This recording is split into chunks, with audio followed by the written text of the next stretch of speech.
audacity to speak up for Palestinian rights. This is about the concentration of power, this is about fascism, and this is about the spreading of misinformation and miseducation. And we know why. Because the more miseducated we are and the less educated we are, the more we could be oppressed and the more we can be controlled. That's right. But we are standing up today to push back and say, hell effing no.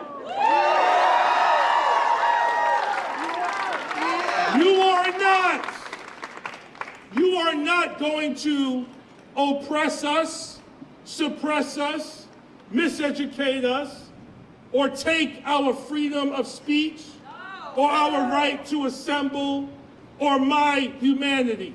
Hell no, Donald Trump. That is not happening. And if you don't know my background, I want to briefly say why I'm so passionate about this issue. First of all, an attack on education is an attack on our democracy. We do not have a democracy without a well-educated citizenry. Yes or no? Yes. But I had the pleasure of serving as an educator for 20 years. Yes, before coming to Congress.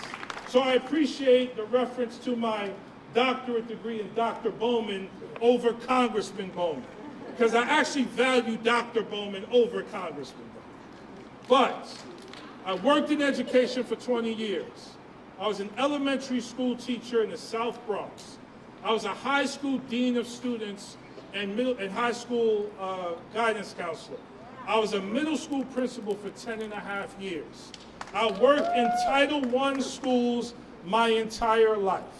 And I can tell you, if these cuts go through and they shut down the Department of Education, our kids in our schools will not have breakfast to eat. They will not have lunch. They will not have the teachers they need. They will not have the counselors they need. They will not have after-school programs. Our children with special needs will be further underfunded and further harmed by the policy violence that continues in our country. This is what will happen in our nation, and it will be worse in our Title I schools and our schools in redline communities. That's right. Those are the facts. Those are the facts. And so we are calling for students across the country by the millions to stand up, to speak out, and to organize. And say, hands off our schools! Hands off our schools! Hands off our schools! Hands off our schools! Now, it cannot only be students. We need parents to stand up as well. We need teachers to stand up as well. We need professors to stand up as well. And we need everyone who cares about our democracy to stand up as well.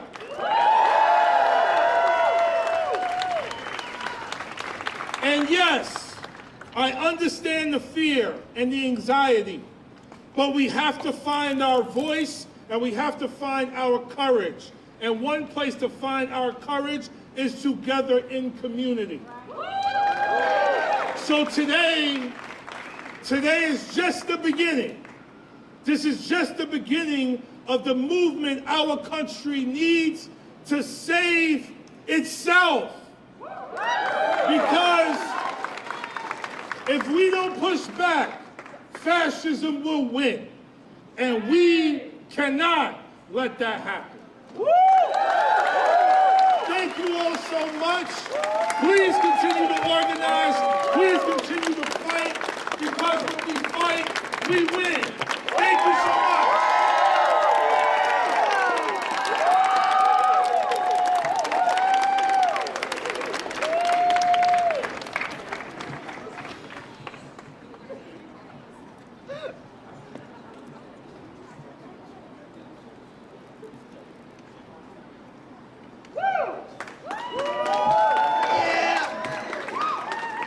Hello, everybody. I want to thank each and every one of you for being out here today. My name is Sal Catone. And I am a senior at American University from rural upstate New York, and I'm the comptroller and CFO of the American University Student Government. We stand here in coalition, but let me be clear, I am not happy about standing here today. As a student who has testified, protested, and lobbied for the right to education in the United States, and as someone who's about to graduate from one of our DC universities, I am tired, but we are still fighting for something that should have already been guaranteed. Education is not a privilege for only those who can afford it. It is a right for all of us.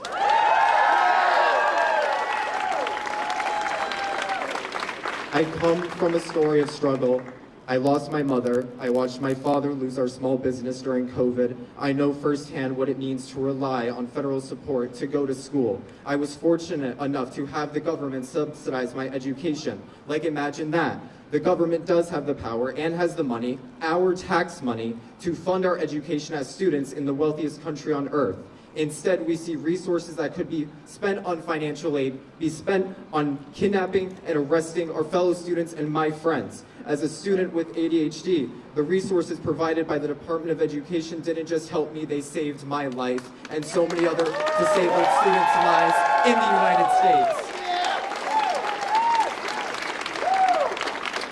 We have dreams of always wanting to go to college, but let's talk about the reality of higher education in this country. The Pell Grant is a mere $7,000, which barely scratches the surface of the $70,000 every year that we all face. And now, instead of increasing support under rising costs, we are watching these funds come under direct attack.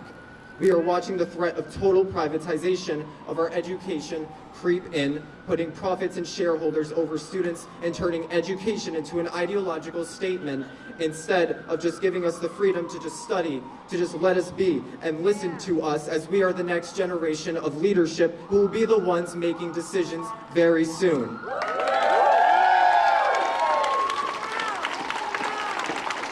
In just the last month, I have heard countless stories from PhD students, master's students, who have had their research funding pulled, their entire dreams pulled from them, promising work in medicine, cancer research, STEM, and physics wiped out overnight. And it is concerning that those in this administration can so easily dismiss everything and our contributions to this society. It's horrific to see the federal government put its hands on our funding to learn. It's disgusting to see them put their hands on our students.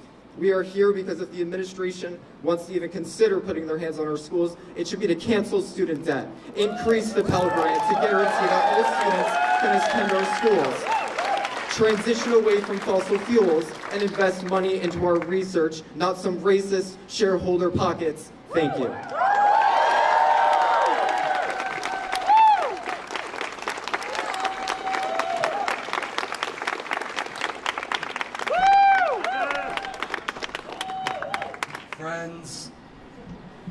Friends, classmates, educators, and concerned citizens alike. My name is Evan Cornell. I'm a second-year student at Georgetown University, but more importantly, I'm a proud small-town and rural student from rural North Florida. And like our first-gen and low-income peers, we are under attack. We have seen time and again the barriers that are in place for rural and small-town students. Hailing from a small town already brings with it limited resources and opportunities, many of which are offset by federal funding, programs, and support. But most times, these federal grants aren't just a supplement, but they are a lifeline. These grants provide essential funding for everything from textbooks and technology, all the way to after-school programs, Head Start, and special education. We're being asked to do more with less every single year. if it be 10-year-old textbooks in my classrooms or teachers self-funding opportunities for myself and my classmates. So I ask you, where are these resources we've been promised? Where is the investment in the next generation? Public school funding is not a line item to be slashed. It is the cornerstone of a thriving society.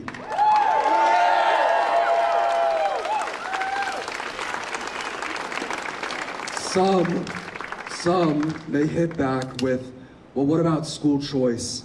To which I say, in a small town and rural communities, we don't have a choice. Where I come from, and so many friends of mine and students alike, we don't have a choice. In these areas, all we have is one school, one community. We don't have a choice. And as my small town peers in the crowd surely know, this means students are by default required to attend the schools in their town. There are no other options. Even if there are, if that be private or charter, we are doing our rural students a disservice by failing to support the schools directly in our communities. Rural and small town schools are not just places of learning. They're the lifeblood of our communities. In many towns, they are the largest employers and the heart of community services, providing stable jobs and supporting local economies. When you cut funding for schools, you're not just hurting the students, you're hurting an entire community. You're hurting the cafeteria workers, the bus drivers, the custodians, the teachers, and every single person who makes our school run. So let me make this as clear as possible. We must not stand by and watch as our education system crumbles. We must fight for every student across this nation for adequate funding and support for our schools, so every child, regardless of zip code, has the opportunity to succeed. We are fighting for the soul of education and our nation as we know it. Fund rural education, fund our future, hands off our communities, hands off our schools.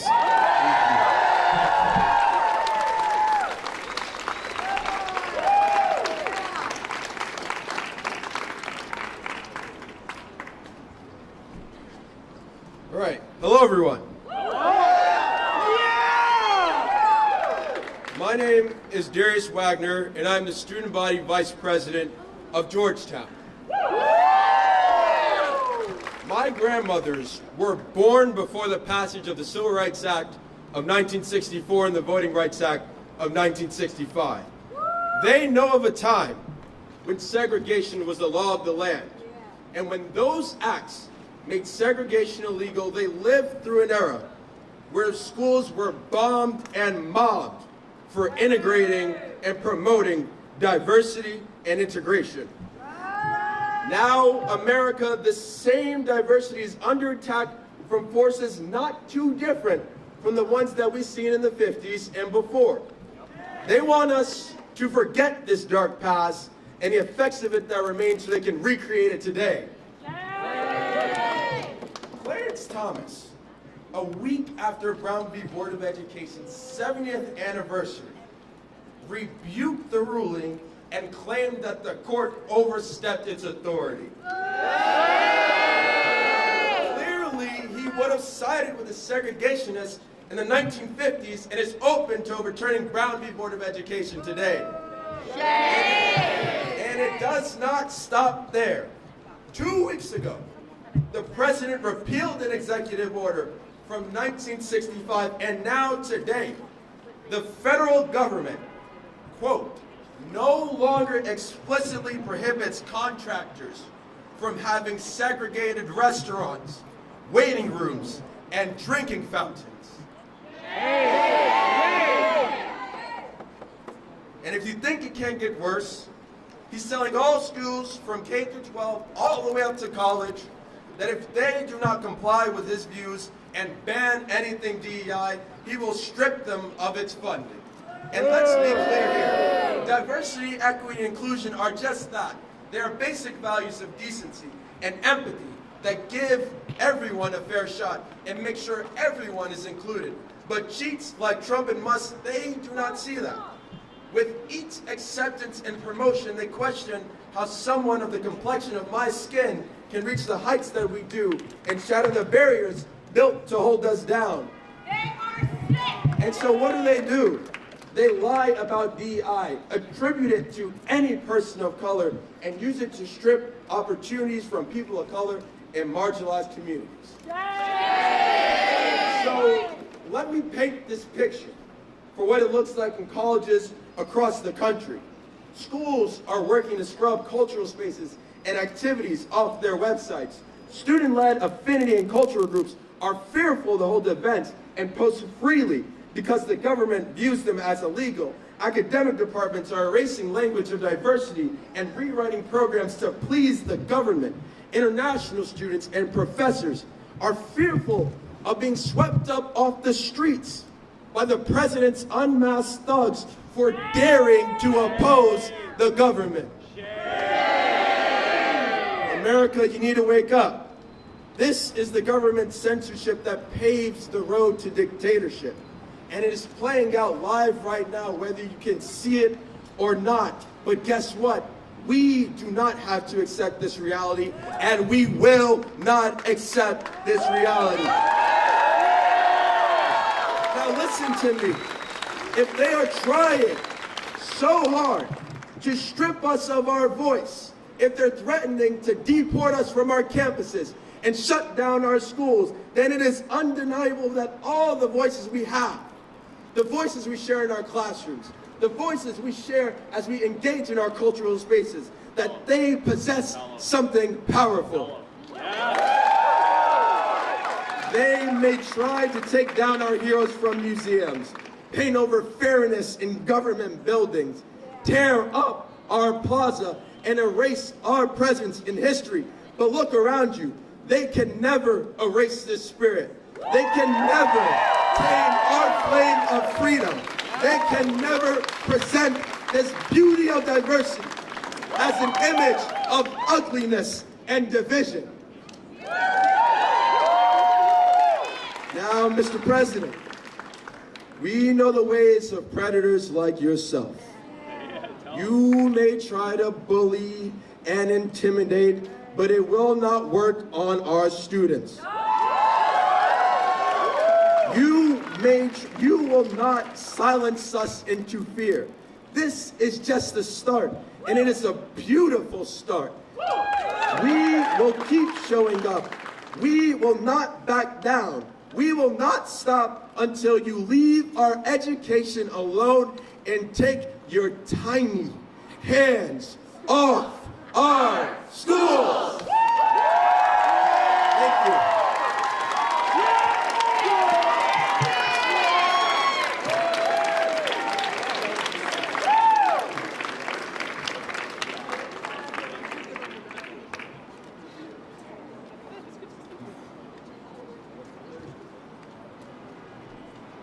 Are you guys ready for some chants? Money for schools and education.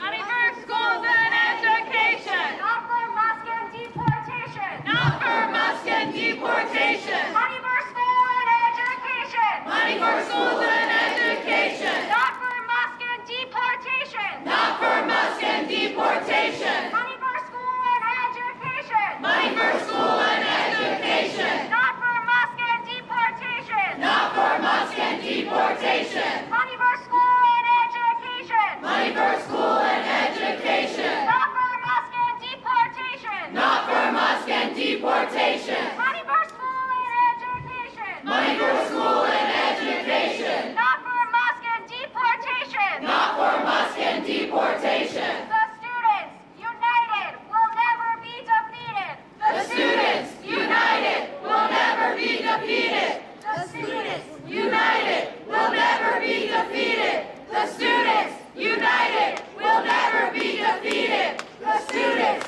united will never be defeated. The students united will never be defeated. The students united will never be defeated. The students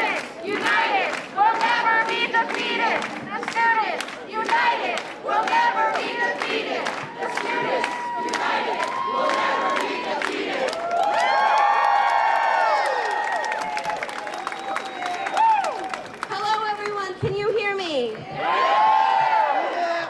My name is Arusa Islam. I'm the president of the student body at American University.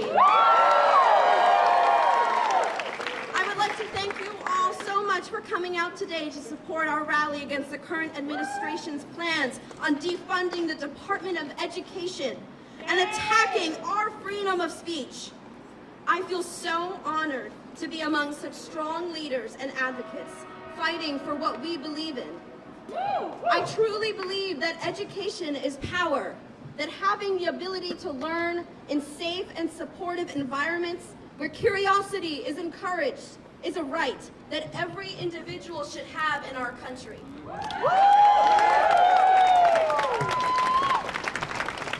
In my family, a name's meaning often shapes who you are expected to become. My name means bride in Persian, and for much of my life, I did not like the meaning of my name because it made me believe that there was one set path for me. I vividly remember one memory, when my aunts had first asked me what I wanted my wedding to be like. At the time, I was just 6 years old, and my only understanding of weddings was through Bollywood movies where love and weddings were glamorized through song and dance. As I was sharing my thoughts, my mom overheard the conversation.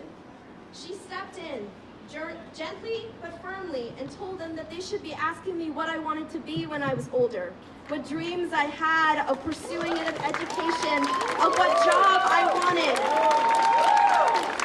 Not about marriage at such a young age. Now that I have grown up and have taken time to reflect on this memory, I have come to realize one thing, that each generation has sought freedom in different ways. For my great aunts and women before them, marriage symbolized freedom, shaped by culture and tradition. For me, knowledge symbolizes freedom, shaped by my opportunity to have and continuously seek education. Through education, I have come to appreciate the power of knowledge and the impact of reshaping perspectives. While we cannot change the past, together we can work towards a greater tomorrow. Today, we have joined together to serve as a brave voice for our country. We must not let the Trump administration take away our rights, our stories, our speech, and our education. They will never have the power to take away our curiosity to learn and to be engaged in our nation. At the root cause of everything that we are doing is a love for our country and a dream of striving to create a better tomorrow.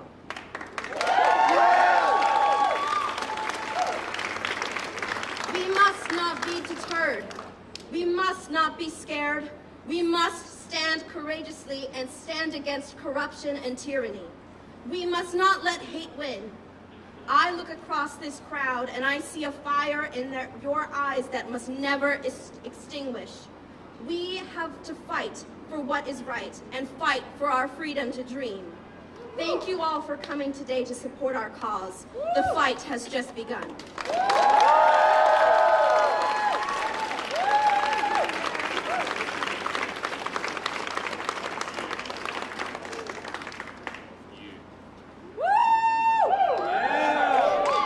All right, everyone. I'll give her a second to get adjusted. Sorry. It is my honor to introduce such a wonderful person. She has been an unshakable force for equity and fairness in education. As a lifelong DC resident, she knows what these attacks mean for this district and for the district for the district our schools reside in. She's a loving mom, and I've seen it up close, and a lifelong education advocate fighting for Ward 8, equal opportunity, special education, and children with disabilities. Please welcome to the stage DC State Board of Education Representative, Representative LaJoy Johnson Long.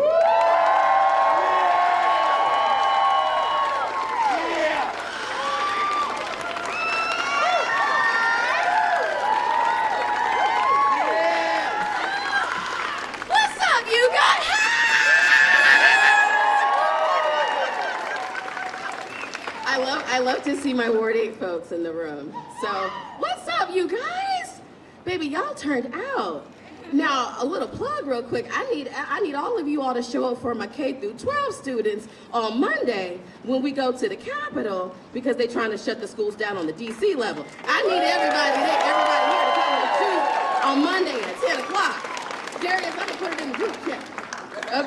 Okay, but hi everybody. My name is LaJoy Johnson Law, and I always say like my first job is I'm a mom. Really quick show of hands, including the press and the reporters. How many people here love their mom? Guess what? That's my first title is I am a proud mama bear of Miss Abria. She's 13. She does have special education needs, and there's so much going on. I'm also a PhD student, so I'm in school like you guys. I'm representing all of the whole ward, and so I feel it how you all are feeling it, but also on every level. But what I wanted to come to tell you all today was that your parents and mothers, we feel you, right? Right now, there are no moms. Well, I am now. When I was running, right, there were no moms in the State Board of Education, right? I think that's crazy because everyone just here just said they love their mom. And when we think about our moms and how much they fight for us while you all are in school, right? Because most of you all are students, right? Hi, you guys back there. Most of you, I love y'all. Hi, Jess. You know what I mean? But most of us love our moms, right? And they fight for us every chance we get. That's how I got into education. I know everybody here had a parent or a family member fight for them for you all to get where you are, right? They didn't fight for you all to get to where you are to be shut down. They didn't fight for you all to get your funding snatched. They didn't fight for you all to have schools closed down. They didn't fight for you all to have the accommodations snatched away. I don't care. I don't think y'all hear me. I don't care what nobody say. That is not the American way. No, I'm serious, y'all. When people want to sit up here and talk about we're taking away diversity, taking away equity, taking away inclusion, that is not the American way. That's not how we do things, okay? So what I need y'all to understand is we're in spiritual warfare. Okay, for real. We're in a cultural warfare. We're in a classist warfare, okay? That is where we are in this country. And I don't know how many, well, show of hands, how many people love Kamala Harris? Me. I don't know if you all, I call her Madam Vice President, and I don't know if you all saw her words, but she said there's a lot of fear going around, right? And she said fear is contagious. But what she said was courage is also contagious. Okay? Okay? Hope is also contagious. Standing up to bullies is also contagious. Standing up to cruelty is also contagious. And we're not going to sit up here and stand for that in this country. To sit up here and to take away people's civil rights, to sit up here and to strip away the very civil service, they may not have on a military uniform, you all, but public service is a lot. And it takes a lot of good, hardworking people to come to work every day to fight for millions of people in this country, regardless of your skin color or abilities, and to strip them away, and to have them walk the walk of shame, and to tell them that they don't matter is just cruel. It's just cruel. I love you so much. It's just straight up cruel. Like my kiddo, right, has disabilities. So I have to deal with it on that front. Do we all know somebody here that may learn differently? Come on, be real. Come on. Yeah, right? We want to make sure that they're okay.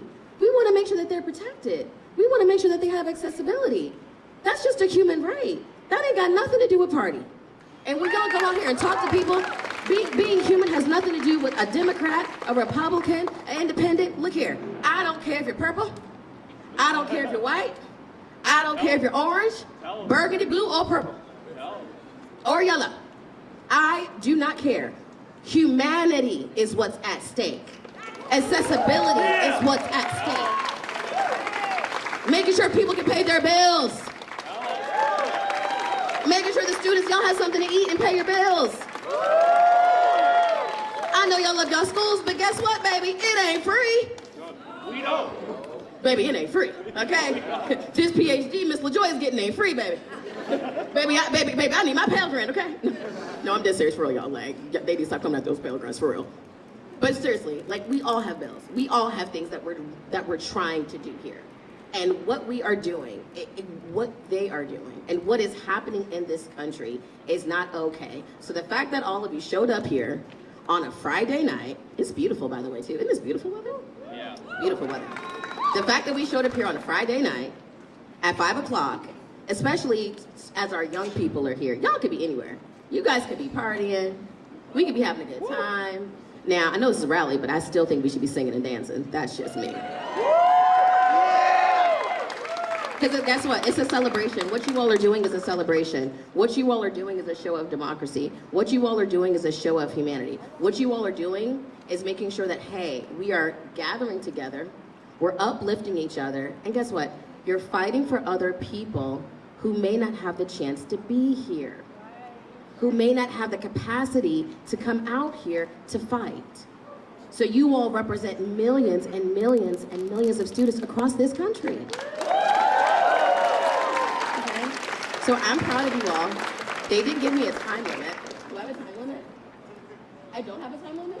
Okay, no, well, I'm gonna put myself on a time limit because y'all not gonna talk about me and talk about how I hog the mic in the group chat, okay? But all right, but seriously, I love you guys. I'm so proud of you guys. I love you. You guys have been doing so much amazing work. And this is what I'll say, and I'm gonna end on this. Do not give up. I know it's hard. I know it's hard fighting crazy villains every day. I know it's hard because I know y'all are from all over the country, right? Making sure your bills are paid, making sure your student loans are paid when you get out, trying to make sure you have a good job, making sure your families are okay, your friends, and everything that they're going through. I'm not gonna lie to y'all, it's gonna get hard, y'all. It's already hard. It's gonna continue to get harder, but we have to stick together. We cannot play this divisive game. Hell no. Because that's what it is. It's divisive. And that's what villains do. Villains want you to be divided. They don't want you to come together because when you come together, you're more powerful that way. Okay?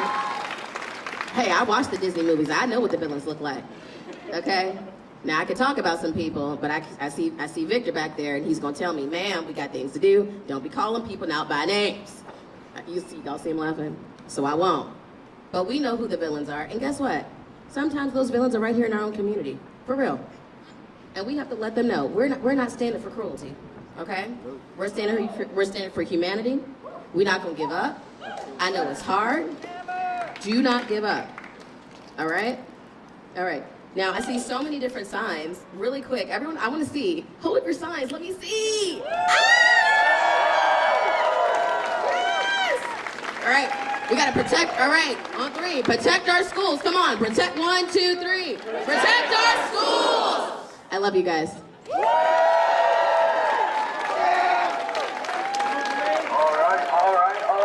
right. We're going to do one more chant real quick, all right? So I'm going to ask y'all a question.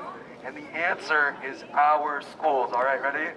Whose schools? Our schools. Whose schools? Our schools. Whose schools? Our schools. Whose schools? Our schools. More time. Whose schools? Our schools. Hi guys. Can y'all hear me? Yeah. Okay. Yeah. How are we doing out there, guys? How are we feeling? Give me a second. I know you've heard from me a lot today, but I'm going to introduce myself this time because I forgot. I'm Julia Camino. I'm the Vice President of American University's Student Government. Shout out to you. But I'm also here to talk about the fact that I grew up on the University of Southern Miss campus, Southern Mississippi, for anyone who knows it. That's a public, deep South, and conservative university. I'm now at American University, which is a private, liberal university in the heart of DC. Pretty much polar opposites. But I can tell you that no matter where you are on your campus, if you're in K through 12, if you're at a college campus, if you're in a blue state or a red one, students need Title IX. Prohibiting sex-based discrimination, ensuring equal access no matter one's gender. These are basic rights, necessary protections. Title IX is the floor. But right now, what we've seen the Trump administration do is have that floor being broken down.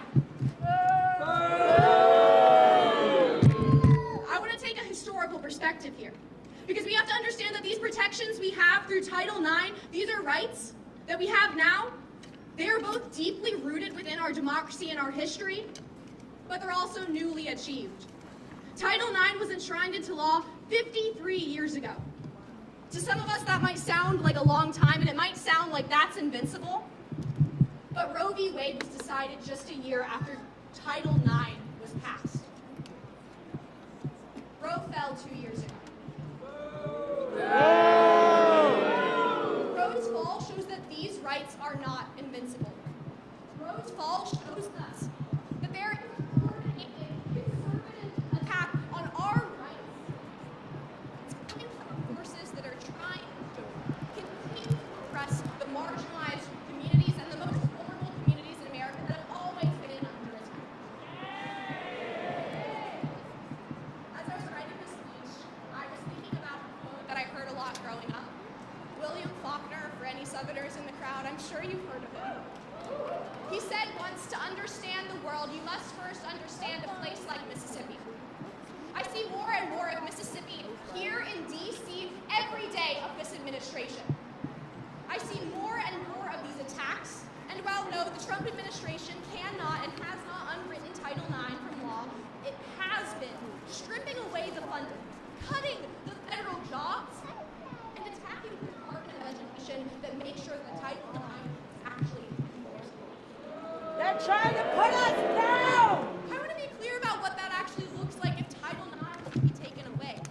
Because the Department of Education cannot enforce Title IX if it's attacked. For places like American University, for liberal campuses like the ones that we are from, sure, maybe we might not see the impacts as much. Maybe we will still have policies that protect all of our students, including those that are being attacked by the Trump administration. But for people, my family, my friends in southern Mississippi, my friends on deep red campuses, my friends on campuses already attacking them, those protections are a lifeline. Which is why we have to be here to say that equal access means equal. And it shouldn't depend on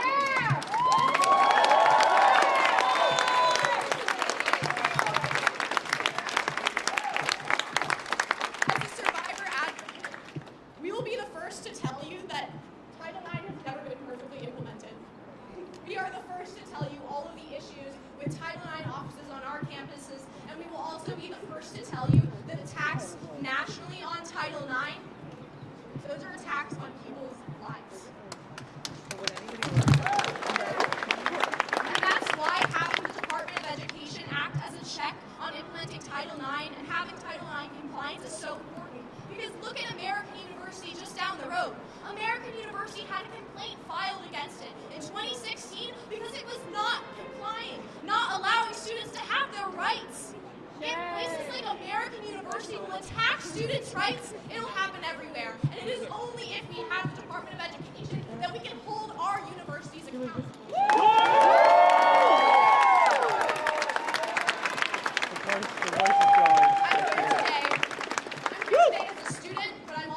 Survivor. I advocate for other survivors on my campus, but it's not just people like me that will be impacted by this attack. When the Department of Education cannot enforce Title IX, it's not just going to be about Title IX. When they can't enforce Title IX, they won't be able to enforce Title VI and Title VII either, and none of us will be safe unless all of us stand up to make sure that the most vulnerable among us are safe.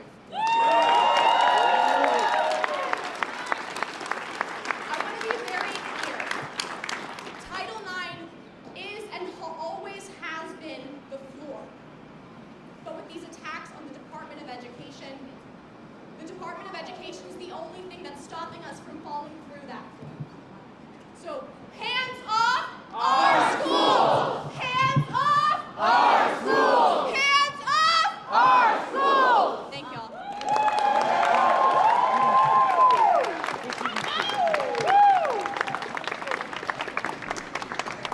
Hi everyone, how are we doing tonight?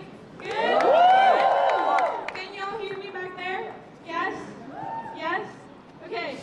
So, I am Maria Cuesta. I am the student body president for George Mason University. I stand before you as a student, as a part of the impacted community, and as someone who, like you, believes in the power of education and the right to learn without fear. I love my home, my family, my culture, and everything I knew to come here in pursuit of knowledge, opportunity, and a better future. Like so many of you, I believe in the promise of education, in the ideals of freedom, and the opportunity this country claims to offer. But today, we gather because those very opportunities are under threat. Right now, over 1.1 million international students in the United States are at risk. Our legal status, our futures, our very right to be here are being used as political tools to silence us. But let me be clear. Education is not a privilege handed out by governments to those they find convenient. It is a human right.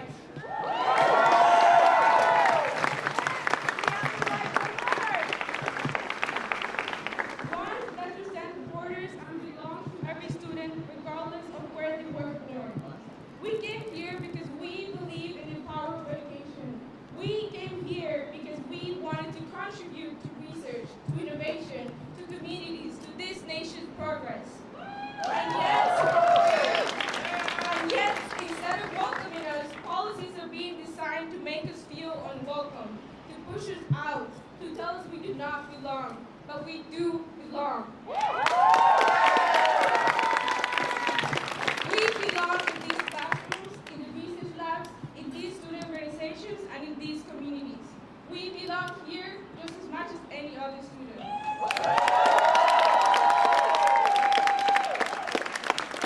And this does not stop with us.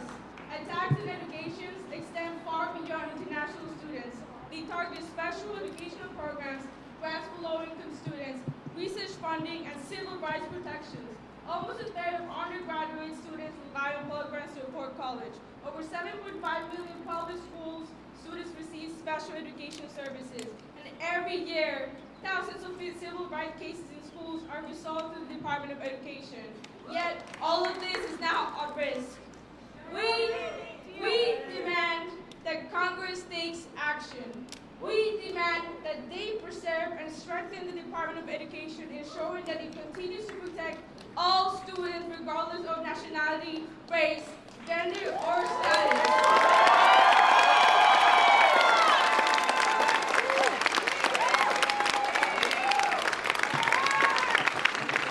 We demand that our professors and teachers retain their academic freedom and their ability to teach honest and complete histories that is not dedicated by politicians to fit their agendas. We demand that students, all students, international and domestic, be able to express their political opinions without fear of retaliation, deportation, or threats to their legal status. We demand that the federal government takes its hands off our schools and let students and educators shape their own futures. But as we fight, we must also take care of ourselves. To my fellow international students, I say this: you're not alone. We see you, we stand with you. Lean on your communities and rely on your fellow students and find strength in one another. There is power in unity and there's resilience in hope. Take care of your mental health, prioritize your safety, and remember that resistance does not always have to be loud. It can also be found in taking care of yourself, in finding moments of peace, in supporting one another through these difficult times. We, the students of George Mason University, Georgetown, Howard, American, and Temple universities, along as all the other universities and high schools across the DC, are here today to say enough.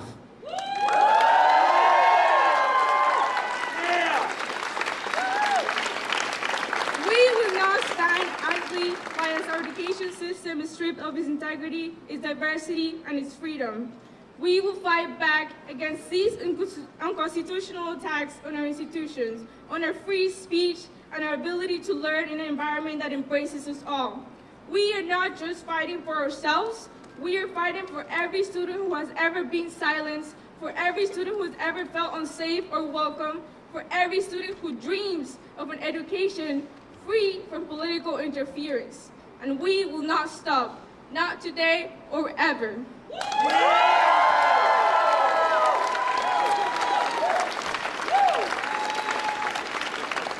So, I ask you, would you stand with us? Would you raise your voice in defense of education, of diversity, of academic freedom?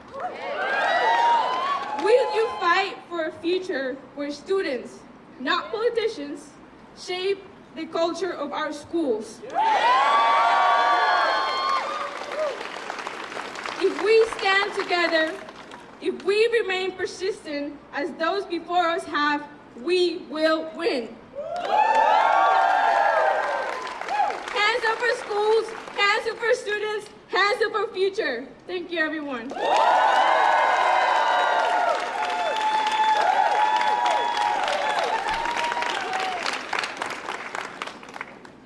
Who keeps us safe? We keep us safe. Who keeps us safe? We keep us safe. Thank you to my fellow students across our classrooms, our campuses, and our country.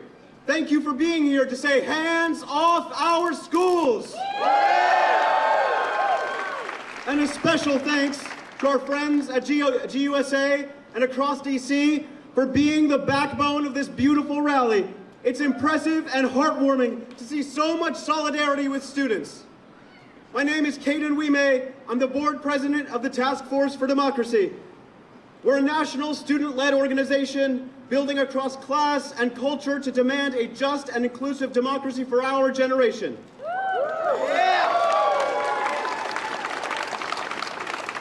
We began as 7 students after January 6th.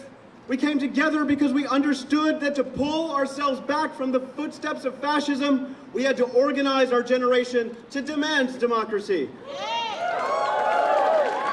We started organizing, though, for students' rights and faced pushback from our school administration. And our school district even tried to shut us down.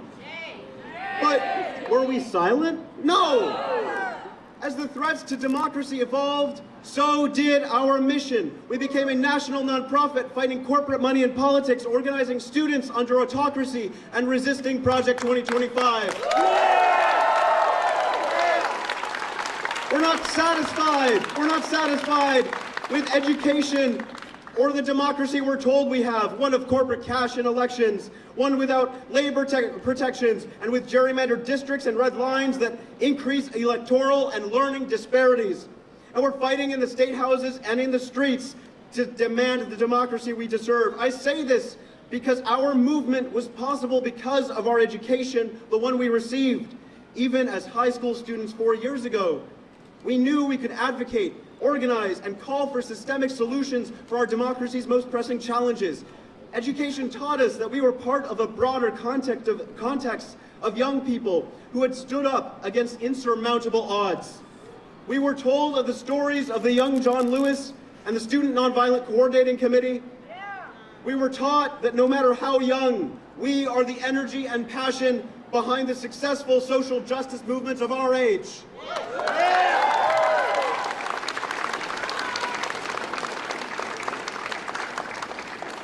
But we have to ask ourselves now, what does a democracy without education look like? It looks the same as the attacks we faced from our school board taking place at the national level. It looks like erasing our power and the stories of the civil rights movement, of the women's rights movement, erasing the names of those who fought at Stonewall. We didn't stay silent then, 4 years ago. We won't stay silent now.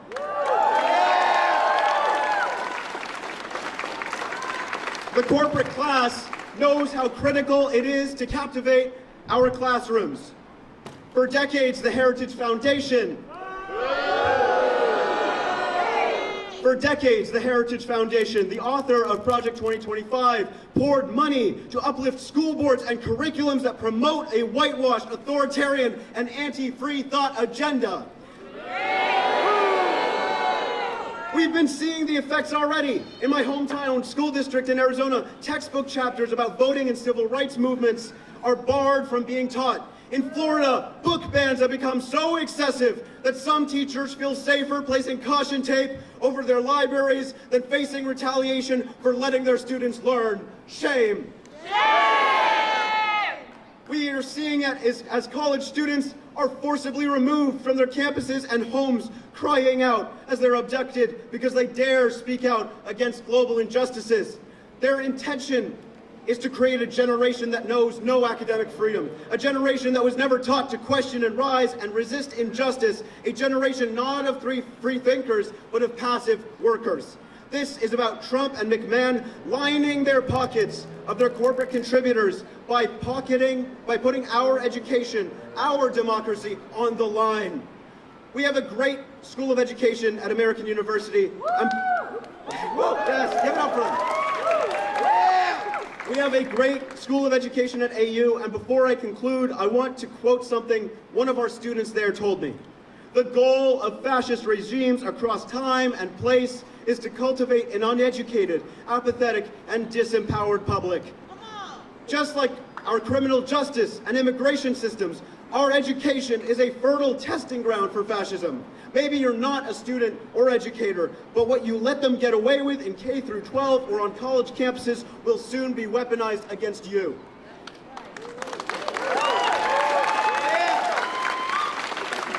Democracy is not simply something that ends in the voting booth, but instead something that begins in the classroom. It should not be the bedrock of our communities, our workplace. It should be the bedrock of our communities, our workplaces, and our education. And as we speak, our adversaries are advancing their autocratic agenda from America, from bans on reproductive freedoms to deploying federal troops in our own city.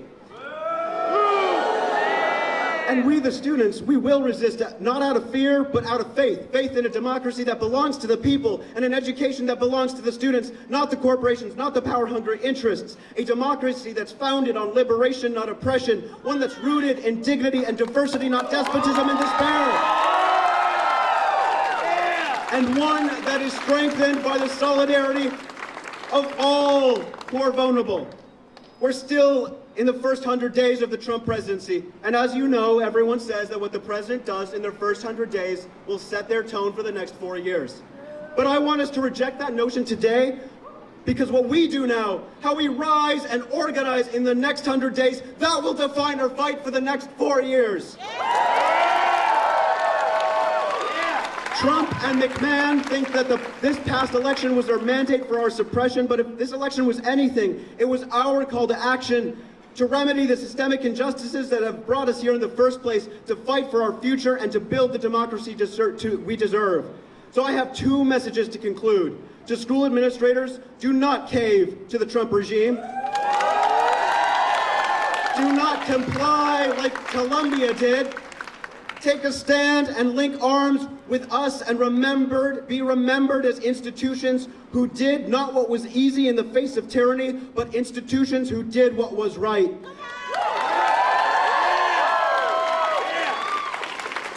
To my fellow students, classrooms are our front line against fascism. And if the Trump regime tells us we're just students, what can we do?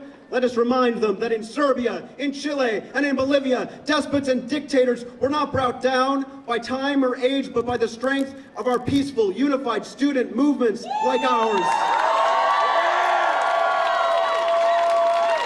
So I'll close with a question to all of you who are still deciding whether to say something. When the textbooks of tomorrow take a look back on the actions we took today, what light do you want them to cast you in? So, if you're still wondering what to say, I hope you'll join me in saying, what does If you're still wondering what to say, I hope you'll join me in saying, money for schools and education, not for wars and deportation. Money for schools and education, not not for wars and deportation. Money for schools and education, not for war and deportation. Money for schools and education, not for war and deportation. Money for schools and education, not for wars and deportation. Thank you all.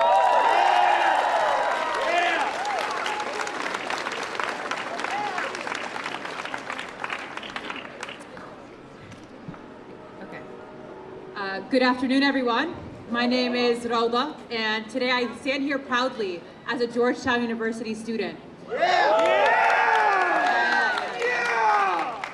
But more importantly, I stand here as a community member mourning an injustice that demands our urgent attention.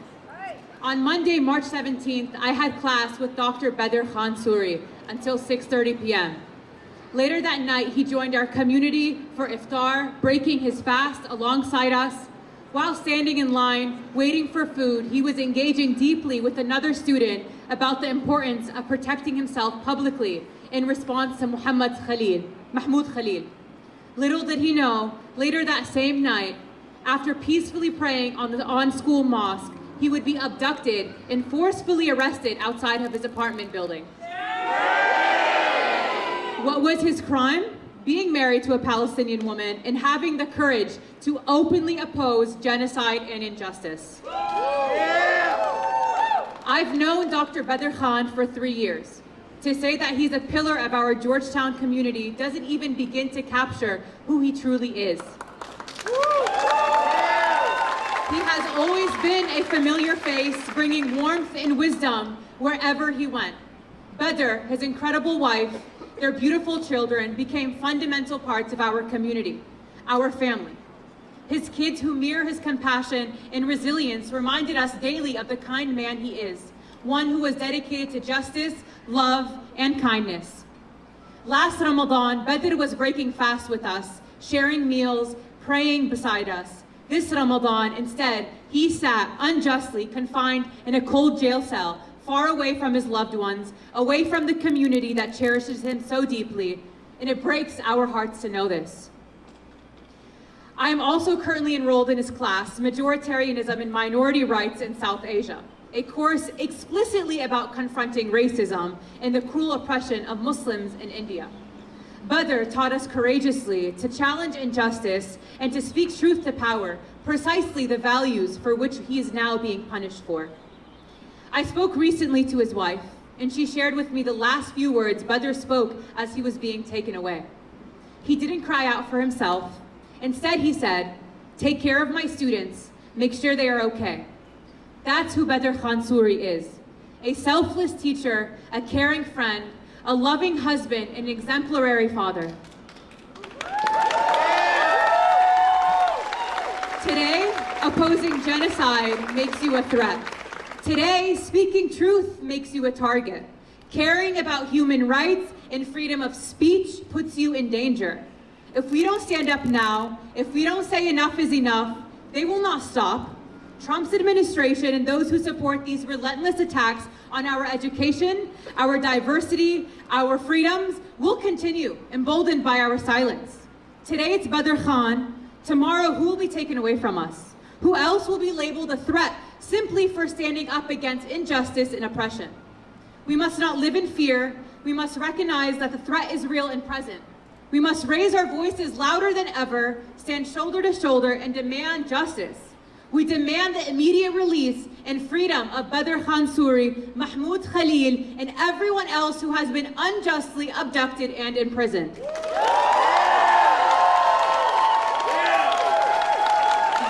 This is not only a fight for them, it's a fight for all of us, for our freedom to speak, to learn, to exist without fear. They are afraid of us when we come together, and we will make sure they stay afraid. Keep protesting, keep speaking, keep showing up. We are powerful together, and we will never stop until Badr and everyone unjustly imprisoned are home, free, and where they belong. Hands off our schools, hands off our professors, hands off our communities, and free Palestine.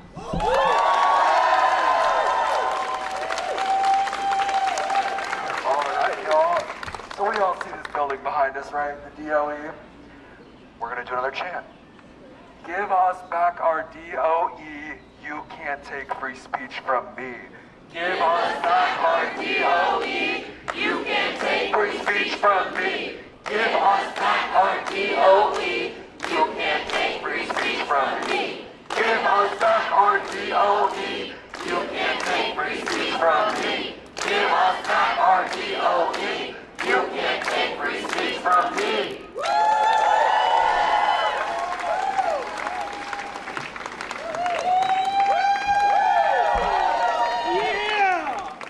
Hands off our schools. Hi everyone, my name is Emily and I go to Georgetown.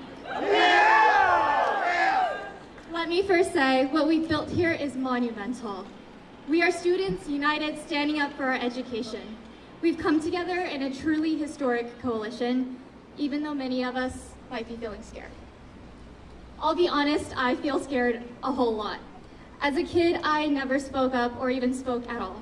In 3rd grade, my dad challenged me to just say, "Hi, how are you?" to my 3rd grade teacher every day, and I never did it.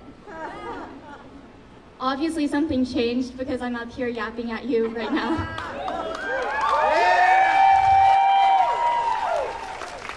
Even though I'm still afraid. That's something with student journalism. I found for the first time the power in using my voice.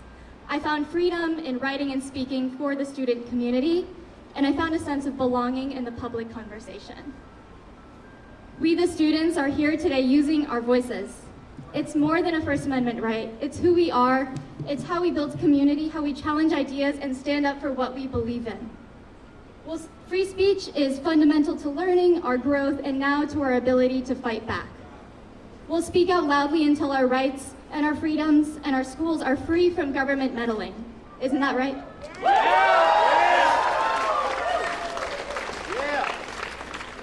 We will always have our voices. Trump can't take that away from us, not by silencing our affinity spaces, not by cutting our funding, not by unlawfully detaining our friends.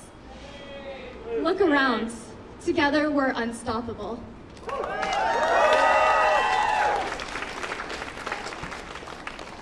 I'm your last student speaker today, so I want to say a huge thank you to everyone here and a special shout out to our student coalition and to our student speakers.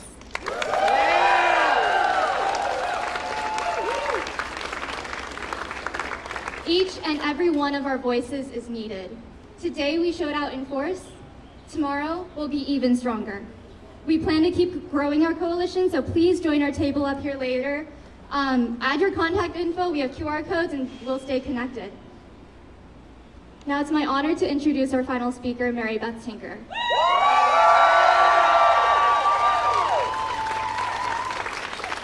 At 8 years old, she wore an armband at school to protest the Vietnam War, and the Supreme Court sided with her.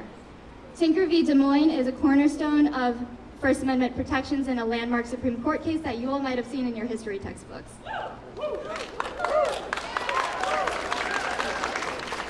Mary Beth later became a nurse and is now traveling the country advocating for student free speech. One thing that Mary Beth has taught me is that it's okay to be afraid and shy. We won't back down, and we stand on the legacy of so many powerful student advocates. Please welcome the legendary Mary Beth Tinker.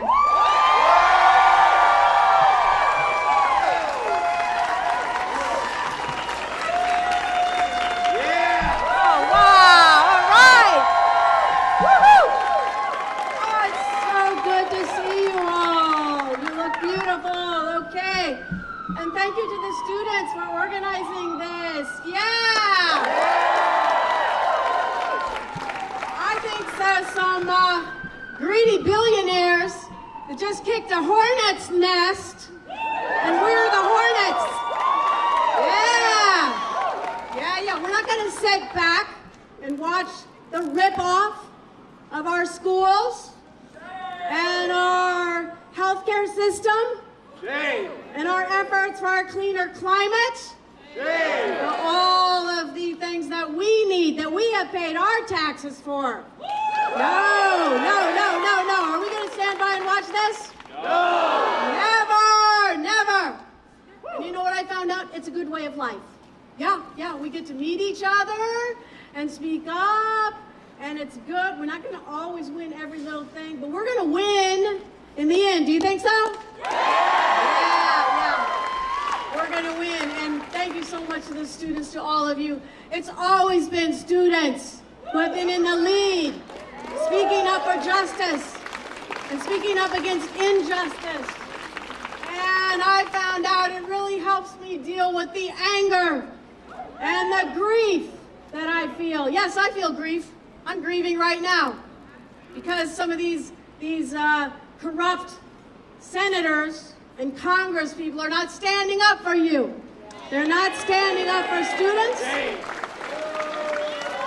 And they're allowing, yesterday they voted 83 of them in the Senate, send more bombs to the corrupt Netanyahu genocide. Our money, $8 billion, just yesterday. They voted, it'd be okay, that'd be okay. Yeah, we can send $8 billion to bomb families in Gaza, bomb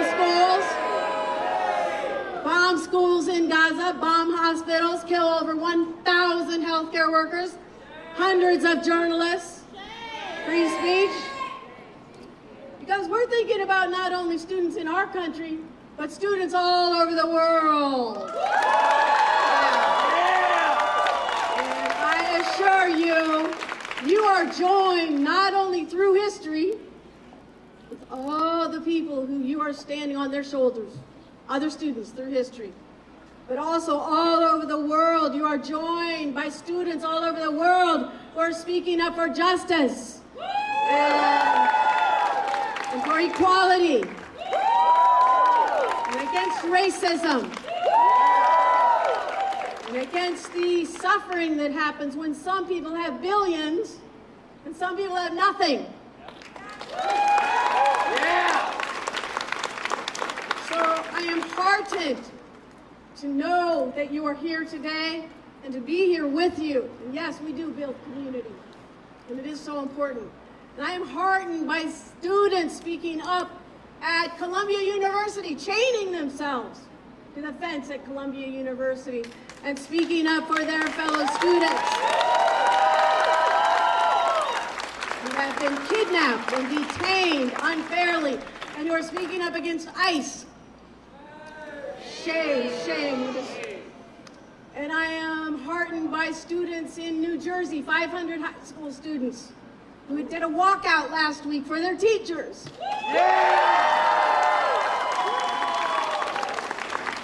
And I am heartened by students in Montana who are speaking up for school lunches, and they're not gonna, and these are 8th graders.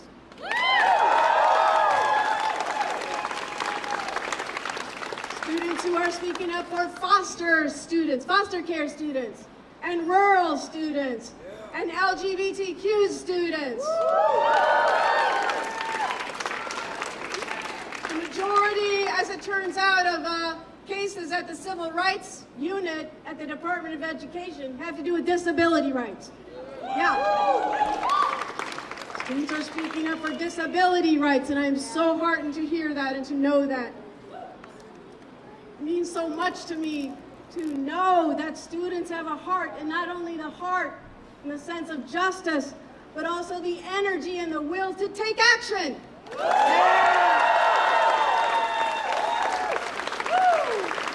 And action is what we are geared for and what we need right now. We cannot just talk. We have to take action, and that's one thing that young people are specialists in. Taking action. Now, we have had some victories also. Wisconsin.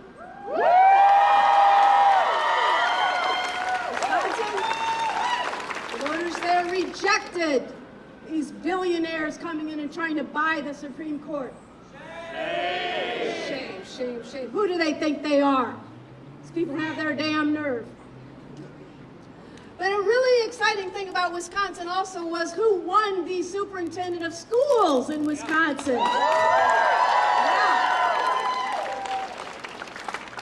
Yeah, that was Jill Underly. Yeah, she defeated the candidate who was all about vouchers and giving money, public money, to private schools. So I was really glad that she won too, because when students are in private schools, they don't have the First Amendment protections that students in public schools have, and we're going to stand up and speak up for our public schools. And I am so heartened to see that so many students in private schools are speaking up for the public schools also.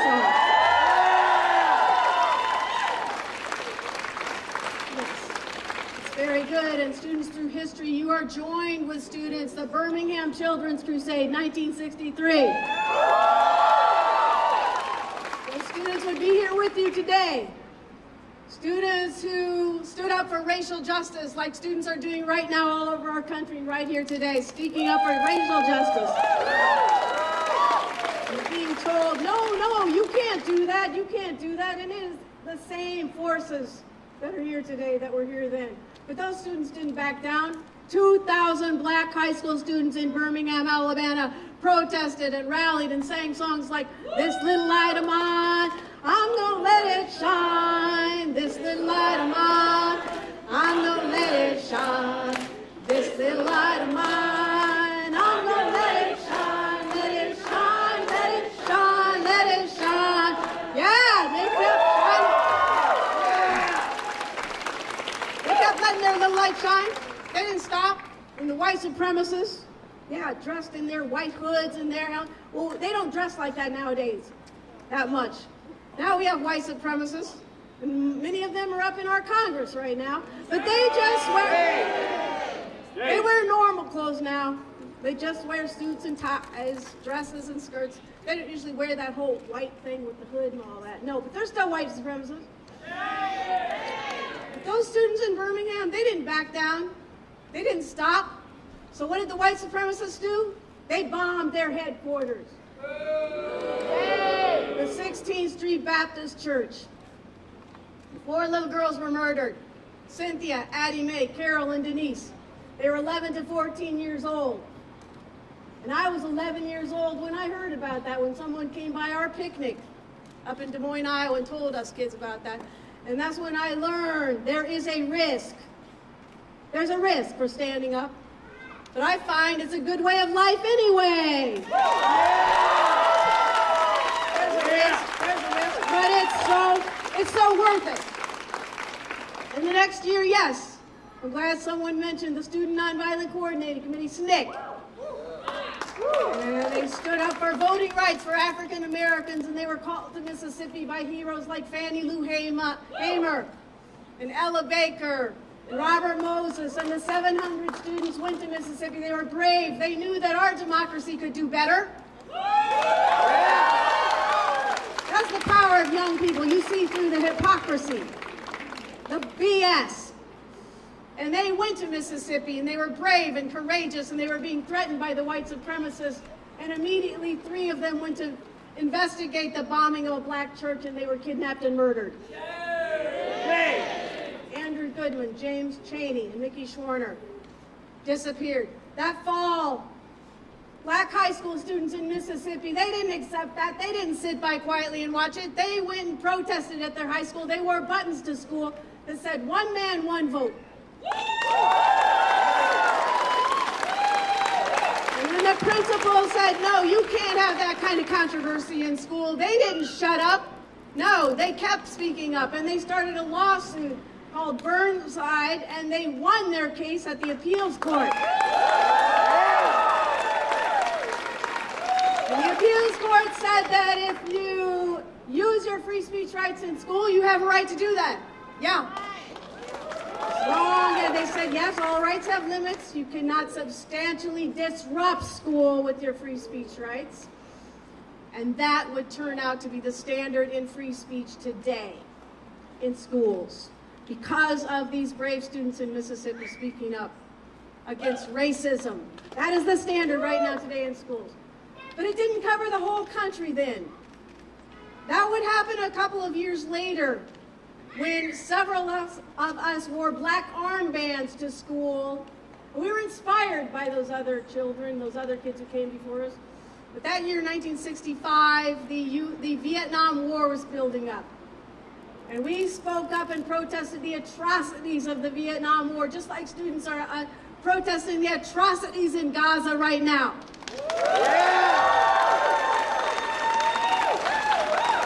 We could not sit by quietly and watch what the adults were doing, the hypocrites. They would send little cards around, oh, peace on earth, peace on earth. Yeah, us kids thought, why don't you try it? Why don't you try it sometime? Peace on earth instead of war, war, war constantly. We're the war country now, for sure. We spend more on war than the next 10 countries combined. Our #1 export right now is weapons of war in the United States.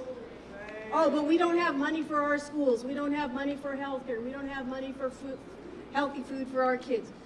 But we thought that was wrong, and so we protested by wearing black armbands to school. We said that the adults should have a truce, and they should use their words and negotiate, quit killing each other, having violence all the time. And so when the principals heard about our plan to wear black armbands to school, they made a rule against armbands. Yeah, they didn't want to hear any controversy. They didn't want kids talking about war.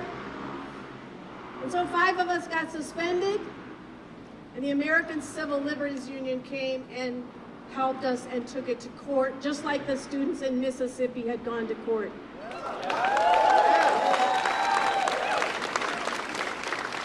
We lost at the district level, and we lost at the appeals level. It was in federal court.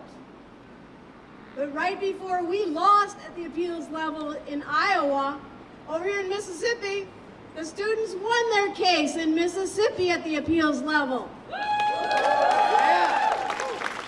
So because of that, it was a circuit split, and it was appealed to the Supreme Court. Thanks to the ACLU, our young lawyer, Dan Johnston. It was appealed to the Supreme Court, and in 1969, the Supreme Court quoted the Mississippi case, saying you can have your free speech rights in public school. Yes, you should have them, because youth are important for democracy. And youth have ideas that we must listen to. You have new ideas.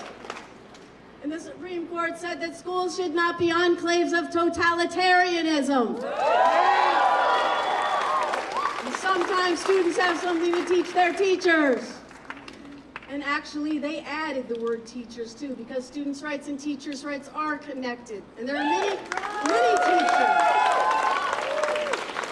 teachers right now are under attack, as we know, and many teachers are speaking up and standing up also, and I admire them. But the Supreme Court said neither students or teachers leave their constitutional right to expression when they enter the schoolhouse gate. And a lot of schools around the country and a lot of legislatures and school boards need to remember that message. Students do not leave their rights behind when they enter the schoolhouse gate. And they quoted the Mississippi case, and they said you have your free speech rights. The limit would be that you cannot substantially disrupt school with your free speech. And number 2, you cannot impinge on the rights of others, whatever that means. And that's been debated ever since. But I am so glad to be here with all of you, and I'm so proud that the American Civil Liberties Union defended us and that they are defending so many students around the country right now, and other groups as well, Palestine Legal, many other lawyers and organizations are defending the rights of immigrants, the rights of students. And I just want to end with this note. It was a speech given to the United Nations by some students a few years ago. And they said, we are not the problem, we are the solution. And they said, you call us the future, you say we're the future, but we are the present. So thank you all, stay strong, you are the present, I love you, and keep it up, keep it up, keep it up, keep it up. Thank you.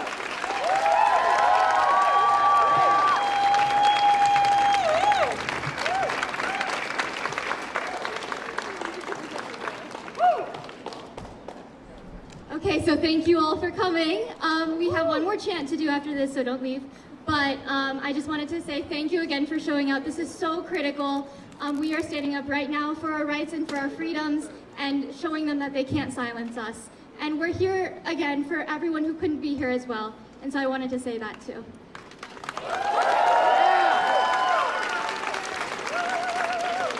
So please stay in touch. Head over to this table afterward. We put up a bunch of QR codes.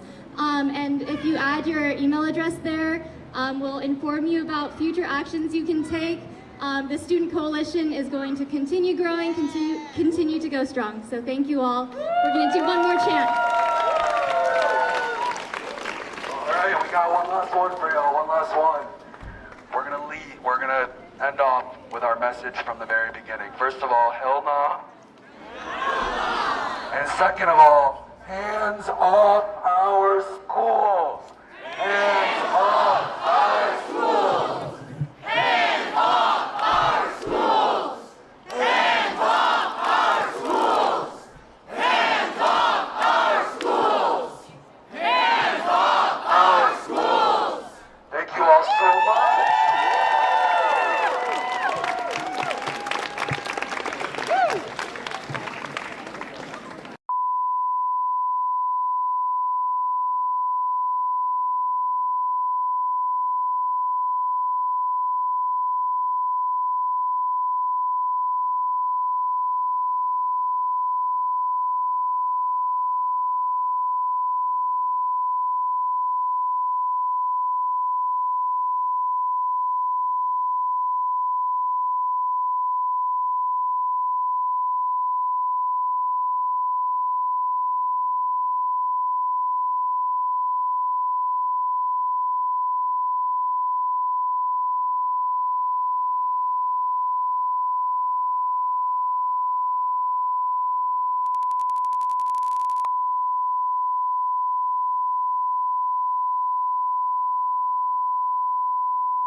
Sorry, I'm so sorry. No, you're good.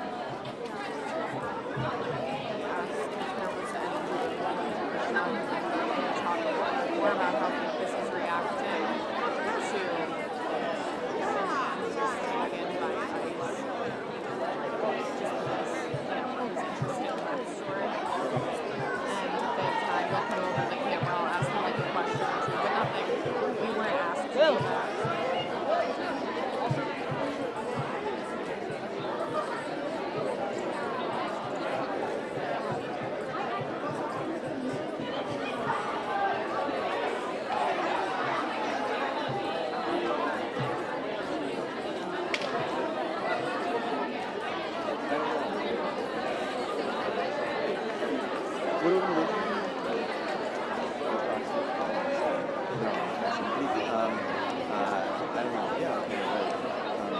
You look like Michael Keaton.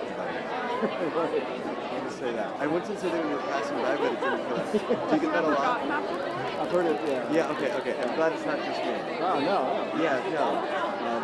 Yeah, no. It's very good. I want to come over and say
I know. I was like, oh man, we're going to get rained on. Are you done after this one, or working a later shift today? No, I'm done. We just get through work.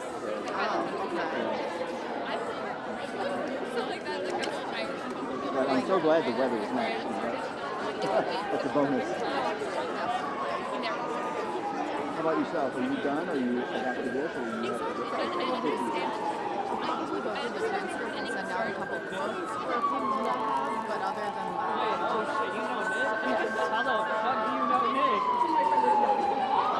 normally I work early shifts now anyway, so it's a different change of pace at 6 a.m. Yeah, I've been doing a lot of in time at 6 a.m. Yeah. Now my body clock wakes up at like 5 o'clock now. Yeah. It's nicer to start your day early though. In the middle of the afternoon, or like you get stuck doing something later on your shift. You could be stuck until, latest, what, 7 p.m. or something as opposed to midnight. Right. Very true. No, I like it early.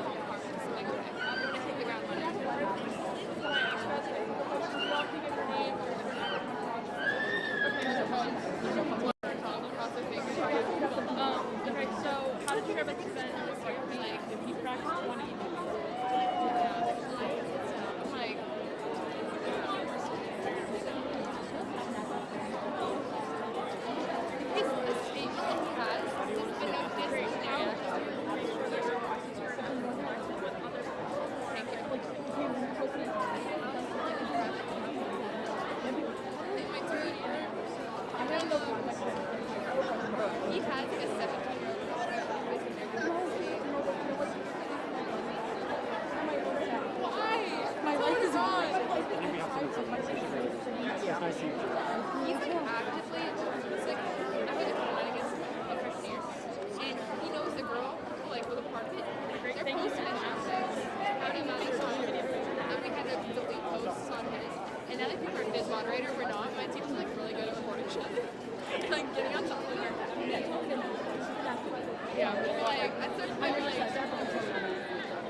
Actually, you don't want me to turn it. Check 1, 2, check 1, 2, check 1, 2. Check 1, 2, 3, 4. Mic check 1, 2, 3. Try to get the U.S. Department of Inside. Not the DOE. DOE of country. Awesome. Okay, a lot of pictures. Okay. Any silly one? Any like? Okay, I'm kidding. That's it. No. Okay, sorry. Okay, no. Okay. Here. Let's go behind these. Do you need help with anything? We're going to go behind. Okay, sorry.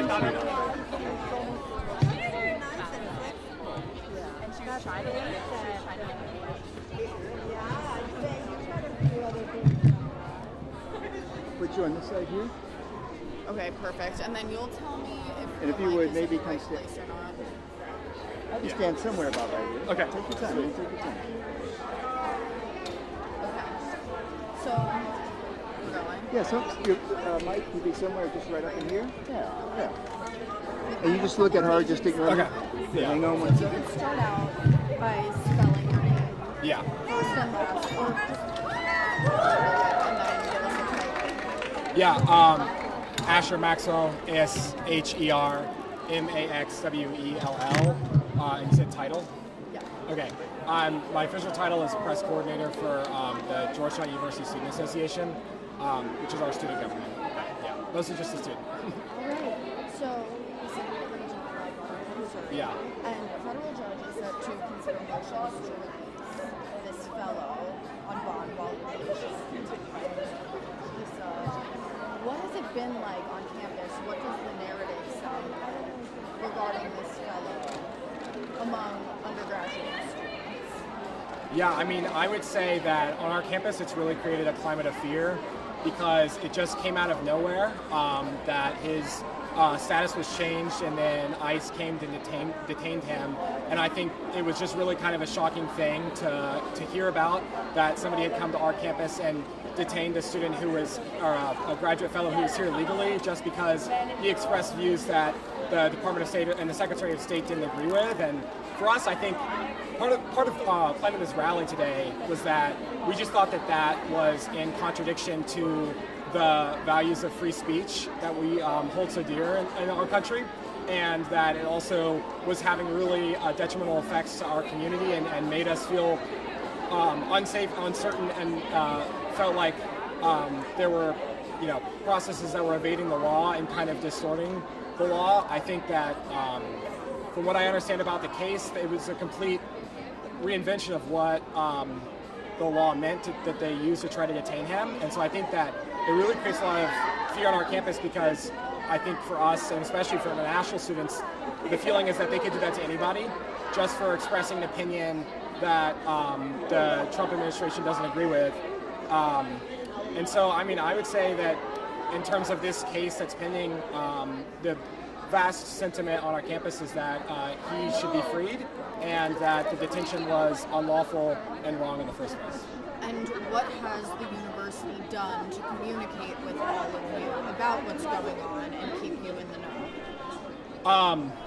We've received a couple of statements emailed to us, I think just acknowledging the detainment and, honestly, I can't remember the details of it. I don't think there was much shared in the way of specifics or in the way of what the university was going to do. I mean, I would imagine the university's not happy with it, but to be honest, I don't really know if they've taken a strong stance on it. And does Georgetown have any other large demonstrations coming up that we should know about, relevant to us? Well, speaking for this coalition that we put together of student governments standing up to the Trump administration's assault on education and cutting of the Department of Education, we will certainly have a lot more things to do going forward. In terms of other demonstrations about other issues, I really wouldn't know. So, yeah, awesome, of course. Yeah. Appreciate it. It was nice meeting you. Yeah, it was so nice meeting you. Thank you for coming. Yes, thank you. Good luck with everything. All right, perfect. We're good to break down.